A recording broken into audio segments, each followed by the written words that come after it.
Andy Johnson, Minnesota State University. We are looking at sight words in learning to read. Fluent readers have a bunch of them. Sight words are those that you recognize automatically. You don't have to parse them. You don't have to recognize letters.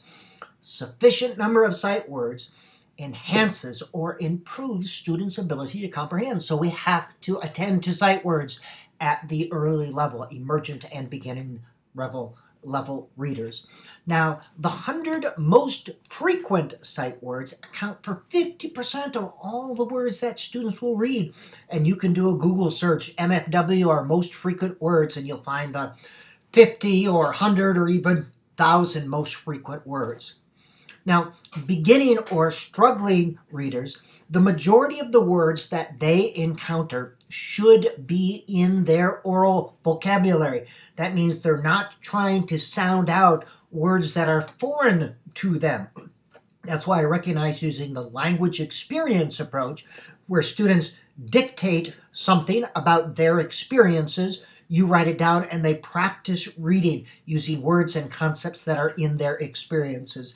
Ideal for emergent readers, ideal for struggling readers. You need to practice sight words so that you recognize them automatically. This should be part of, but keep it fun and incidental. It should be part of reading instruction. It should not be the majority of it. Now, Dolch list are the 220 top words. And again, you can do lots of stuff. You can make flashcards, bingo games, matching games, anything to, to enhance students' ability to recognize automatically. Sight work, it should be systematic, and that doesn't mean you go from word 1 to word 2, but you have some sort of system where you record the words that students have mastered, so you know that when they see it in context that they have mastered that word. Instruction, you should see it, say it. Some people want children to spell it.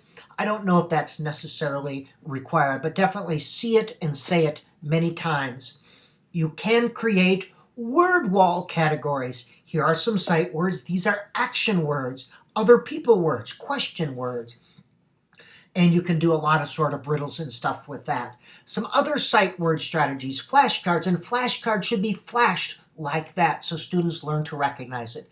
Flashcards are not held up, so they should be flashed. Picture pattern. Here's a picture pattern, a big hill. So there is a picture to help them remember the sight word. And then word sorts, where they sort the words according to letter patterns. Treasure hunts, where you set out anywhere from 2 to 4 sight words. Students put a tally mark every time they see the sight word. And if you're doing graphing, you can have them do bar graphs every time to indicate the number. Words with distractor. You give them 3 words, and you say the word, and they have to point to it or identify it of, and they have to point to it. So with the distractor, they're looking at letter patterns, and you can see their eyes go back and forth. Word sentence with pictures. Outside, I saw a bike. This is an incidental way where you give them a sentence or have them dictate a sentence, and they draw a picture with it. And here's some more Dolch lists, 220 most frequent words that students read. Usually attend to them in the 1st or 2nd grade, or when students are reading at the emergent and beginning levels, preschool, kindergarten, 1st and 2nd grade. These are words that they recognize instantly again. They don't sound them out, and you can use the number of words recognized to estimate the approximate. And these are all estimates of the approximate. Reading grade levels should always be taken with many, many grains of salt. Here's one way you could ask students to read a list of words and circle the ones they get correctly. Know that most students have more trouble reading a list of words than a word in a sentence or context, because in a sentence or context, they're able to use context to understand the words. Other ways, I would recommend using sight words for spelling lists.